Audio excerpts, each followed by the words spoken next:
సింహాసనం టీవీకి స్వాగతం అండి. ఆంధ్రప్రదేశ్ రాజకీయాల్లో కాంగ్రెస్ పార్టీ తనదైన మార్కుని చూపించబోతోందా అంటే మనం అవుననే చెప్పుకోవాలి. నిన్న మంగళగిరిలో జరిగిన వైఎస్ రాజశేఖర రెడ్డి గారి జయంతి సభలో తెలంగాణ ముఖ్యమంత్రి రేవంత్ రెడ్డి గారు కొన్ని కీలకమైన వ్యాఖ్యలు చేశారు. అదేంటంటే జగన్మోహన్ రెడ్డి గారు పులివెందుల అసెంబ్లీకి రాజీనామా చేసి కడప పార్లమెంటు అవినాష్ రెడ్డితో రాజీనామా చేయించి పార్లమెంట్ నుంచి పోటీ చేయబోతున్నారనే వార్తలు ఈ మధ్య 4 రోజులుగా చక్కర్లు కొడుతున్నాయి.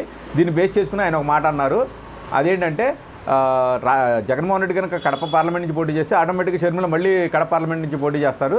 అప్పుడు షర్మిల గెలుపు కోసం నేను కడప కేంద్రంగా ఉండి కడపలో ఉండి గల్లీ గల్లీకి తిరిగి షర్మిలమ్మని గెలిపిస్తాను అని రేవంత్ రెడ్డి నిన్న బహిరంగంగానే చెప్పారు. సో రేవంత్ రెడ్డి నోటి వెంట మాట వచ్చింది అంటే జగన్మోహన్ రెడ్డి పులివెందుల అసెంబ్లీకి రాజీనామా చేయడం అనేది దాదాపుగా కన్ఫర్మ్ అనే అర్థము. సో ఇప్పుడు కడప కేంద్రంగా రేవంత్ రెడ్డి రాజకీయం మొదలు పెట్టబోతున్నారన్నమాట.